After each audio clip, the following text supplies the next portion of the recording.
பிரதமர் வேட்பாளர் இல்லாத அதிமுக கூட்டணிக்கு வாக்களித்தால் மறைமுகமாக பிஜேபிக்குத்தான் செல்லும். சாதிவாரி கணக்கெடுப்பு நடத்தி இடஒதுக்கீடு வழங்குவோம் என தேர்தல் அறிக்கையில் தெரிவித்துள்ள திமுக கூட்டணிக்கு வாக்களிக்க வேண்டும். மயிலாடுதுறை அருகே மூவேந்தர் முன்னேற்றக் கழக நிறுவன தலைவர் ஸ்ரீதர் வாண்டையார் பிரச்சாரம். மயிலாடுதுறை மக்களவைத் தொகுதியில் இந்தியா கூட்டணி சார்பில் போட்டியிடும் காங்கிரஸ் கட்சி வேட்பாளர் சுதாவை ஆதரித்து மணல்மேடு அருகே பட்டவர்த்தி பகுதியில் மூவேந்தர் முன்னேற்றக் கழக நிறுவன தலைவர் ஸ்ரீதர் வாண்டையார் பிரச்சாரம் மேற்கொண்டார். அப்போது அவர் பேசுகையில், அதிமுக ஆட்சிக் காலத்தில் இடஒதுக்கீடு கேட்டு கிடைக்கவில்லை. பாஜக அரசும் சாதிவாரி கணக்கெடுப்பு நடத்த மறுக்கிறது.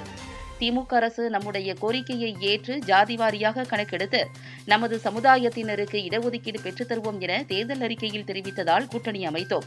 விவசாயிகளின் விளை பொருட்களுக்கு தற்போது உரிய விலை கிடைக்காமல் உள்ள நிலையில் விவசாயத்திற்கு செய்யும் செலவோடு சேர்த்து 50% லாபம் வழங்குவதாக திமுக அரசு தெரிவித்துள்ளது. பாஜக கார்ப்பரேட் முதலாளிகள் வாங்கிய கடனை தள்ளுபடி செய்கிறது. ரூபாய் 14 லட்சம் கோடி வரை பெறும் முதலாளிகளின் கடனை தள்ளுபடி செய்கிறார்கள். ஆனால் விவசாய கடன்களை தள்ளுபடி செய்ய மறுக்கின்றனர். பிரதமர் வேட்பாளர் இல்லாத கூட்டணியை அதிமுக வைத்துள்ளது. அதிமுகவிற்கு வாக்களித்தால் அது மறைமுகமாக பிஜேபிக்குத்தான் செல்லும் என்று அவர் பேசினார்.